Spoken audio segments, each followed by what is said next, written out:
कलयुग के अंदर दान करो तो भी सोच समझ के करना, कुपात्र को दान नहीं करना, क्योंकि कुपात्र को दान करके हम अपने ही कर्म बंधन को बढ़ाते हैं। कैसे? जैसे मान लो कि एक भिखारी मंदिर के बाहर बैठा है और उस भिखारी की हालत देख करके आपको दया आई और आपने 100 रुपया निकाला और उस भिखारी को दान किया। आपने सोचा मैंने तो अच्छा कर्म किया,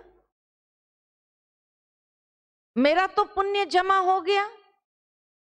नहीं, लेकिन वो पात्र था, ये देखने की बात है।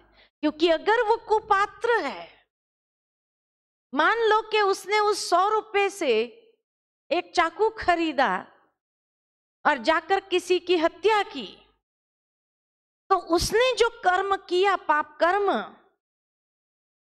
मैंने दिया तब किया। इसीलिए उसकी पार्टनरशिप, उसने जो कर्म किया उस कर्म की पार्टनरशिप मेरे साथ बंध गई। अब उसको चुकाने का समय जब आता है तो भी पार्टनरशिप में ही चुकाना पड़ेगा। कैसे चुकाते हैं पार्टनरशिप में? कि मान लो कि आप ट्रेन में जा रहे हैं कहीं और बैठे हैं, ट्रेन में अप डाउन करने वाले बहुत अंदर घुस गए, बहुत फुल ट्रेन थी। आप जब चढ़े तो आपने देखा बैठने की कोई जगह नहीं है, खड़े रहे आप। लेकिन आपको खड़े देख करके एक सज्जन थोड़ा सिकुड़ता है, जगह करता है और आपको कहता आइए बैठो। आपको लगता है ये व्यक्ति कितना अच्छा है, उसने मुझे बैठने की जगह दिया। लेकिन इतने पैसेंजर खड़े थे, उसमें सिर्फ आपको ही क्यों दिया? कुछ तो पार्टनरशिप है। अब जैसे जैसे चलते गए, बातचीत होती रही, परिचय होता रहा। उसके बाद कुछ लड़के लोग चढ़े और ढूंढते हुए आए उसको, और आते ही इतना गाली गलौज करने लगे, बहुत उल्टा सीधा बोलने लगे उस व्यक्ति को। और आपको लगता है ये इतना अच्छा व्यक्ति मुझे बैठने की जगह दिया, ये लड़के लोग क्या असभ्यता वाला भाषा बोल रहे हैं, ये कर रहे हैं। और आप बीच में बोलने जाते हैं, अरे भाई क्या तकलीफ हो रही है? अब आपको आगे पीछे की बात कुछ समझती नहीं है, वो चुप बैठा है, आप बीच में बोलने गए। वो लड़कों को लगता है आप उन्हीं के साथ हैं, वो उसके साथ तो मारपीट करते ही हैं, आपको भी मार के जाते हैं। अब आप सोचते मैं तो निर्दोष था, मैं तो निर्दोष था, मुझे क्यों मारा जा रहा है? लेकिन कहीं कोई ना कोई पार्टनरशिप तो है, और उस पार्टनरशिप के कारण ही ये भोगना भी भोगनी पड़ती है। इसीलिए कहा जाता है कि कलयुग में अगर दान करो तो कुपात्र को नहीं, सुपात्र को दान करो, नहीं तो नहीं दान करना ज्यादा बेहतर है।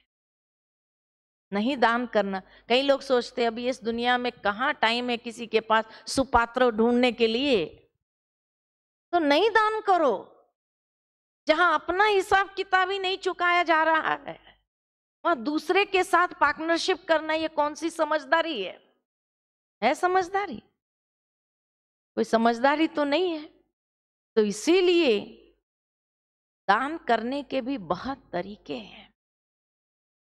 आप किसी बच्चे को पढ़ाओ, किसी को अच्छा भविष्य दो, किसी को कोई अच्छी योग्यता उसके अंदर डेवलप हो, ऐसे के लिए आप कोई व्यवस्था हो, ऐसी वहां भेज दो वहां उसको, ताकि उसकी उन्नति होती रहे, उसका जीवन संवरने लगे। जरूरी थोड़ी कि आपको ही सब कुछ करना है। आप खाली ऐसे स्थान पर उसको भेज सकते हैं। इसीलिए कहा दान करने के बहुत सारे तरीके हैं। नहीं तो पार्टनरशिप में दान करना या पार्टनरशिप का हिसाब बना देना ये समझदारी नहीं है। कभी कभी पार्टनरशिप ज्यादा लोगों के बीच में भी हो जाती है। कैसे? मान लो कि एक कसाई है, उस कसाई ने एक जानवर को मारा, उसने वो मांस जो है एक दुकान वाले को बेचा, तो दुकानदार उसके साथ भागीदार हो गया। उस दुकानदार से एक होटल वाले ने वो खरीदा, अब वो होटल वाला भागीदार हो गया। होटल वाले ने अपने रसोई घर में वो चीज दिया, बावर्ची ने उसको पकाया, क्योंकि उस होटल में एक पार्टी थी जहां 50 लोग आने वाले थे और उन्हें खाना था। तो बावर्ची ने बनाया, वो भी उस पार्टनरशिप में जुड़ गया और फिर जो उसको सर्व किया, सर्व करने के बाद जितने लोगों ने खाया वो सारे लोग हिस्सेदार हो गए, शेयर होल्डर हो गए उस कर्म में। और जब शेयर होल्डर हो गए, अब चुकाने का समय आता है तो कैसे चुकाएंगे? कैसे चुकाएंगे? तो दूसरे जन्म में वही कसाई एक बस ड्राइवर बनता है, वो दुकानदार बस कंडक्टर बनता है, और वो 50 लोग जिन्होंने खाया था वो उसी बस में सवार होते। योग देखो कैसा होता है, संजोग कैसा बनता है। और जैसे ही बस चल रही है फुल स्पीड पर, कि अचानक एक जानवर ऐसा बीच में आया, और बीच में आया, पहाड़ी पर बस चल रही थी, वो जानवर बीच में आया, वो बस ड्राइवर उसको बचाने जाता है और अपना कंट्रोल खत्म हो जाता है और खाई में गिरती है बस। वही जानवर था जिसको बचाने का प्रयत्न किया। हिसाब कर्मों की गुह्य गति है। अब जब गए खाई में तो आप देखेंगे किसको यहां चोट लगती, किसको यहां चोट लगती, किसको यहां चोट लगती, किसको यहां चोट लगती, किसको अलग अलग स्थान पर चोट लगती है। और सब क्या कहते हैं? ड्राइवर की गलती से ही आज सब लोगों को चोट लगी, है ना? ड्राइवर की खाली गलती थी? ये सब हिस्सेदार थे। जो उस हिस्से में नहीं था, इतनी खाई में गिरने के बाद भी वो व्यक्ति को एक खरोच तक नहीं आया, वो निर्दोष था। जो निर्दोष था वो पहले स्टॉप पर उतर गया। जो निर्दोष था वो उसकी बस मिस हो गई, और वही 50 लोग उसमें थे जिनको अलग अलग स्थानों पर चोट लगती है। जिसने जो हिस्सा खाया था वहीं चोट लगती। यह है कर्मों की गुह्य गति, यह है कर्मों की गुह्य गति। इसीलिए कहा जाता कि कर्म की गुह्य गति को अगर समझने जाओ तो बहुत गहन है, बहुत गहन है, जिसका अंदाज हमें नहीं आ सकता है। और ज्यादा लोग होंगे तो फ्लाइट में होंगे, फ्लाइट में सारे ऊपर से गिरते हैं, और उसमें भी अगर कोई निर्दोष होगा तो ऊपर से गिरने के बाद भी बच जाता है। बीच में एक फ्लाइट कहीं शायद साउथ में से कहीं से उड़ी, उड़ान भरी, और उड़ान भरने के बाद कुछ टेक्निकल प्रॉब्लम उसमें आया, और जैसे ही वो फ्लाइट में आग लगी और 2 हिस्से हो करके वो फ्लाइट जलते हुए नीचे आने लगा, ऊपर से एक 6 महीने का बच्चा गिरता है। कहाँ गिरता है? एक खेत में जो घास का वो रखा होता है, उस घास के ऊपर सेफ लैंडिंग होती है, और पूरी फ्लाइट में वो एक 6 महीने का बच्चा बच गया, बाकी सब खत्म हो गए।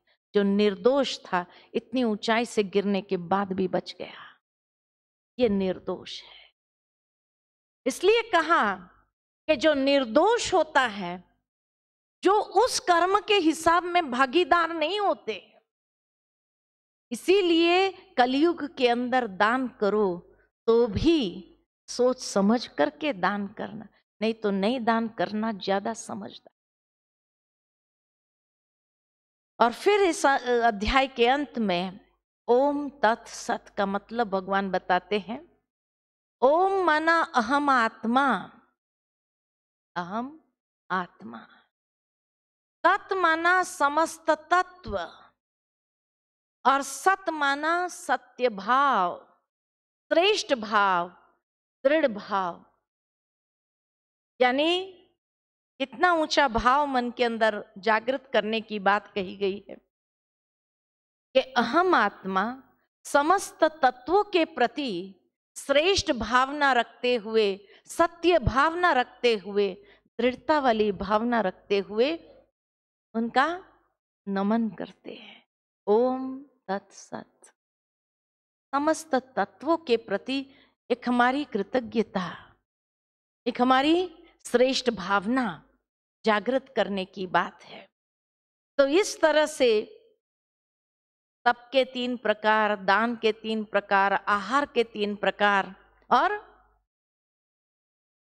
और यज्ञ के 3 प्रकार, मन वचन कर्म के 3 प्रकार के तप, इतना सुंदर स्पष्ट हर एक बात को समझाया। और फिर 18वां अध्याय कली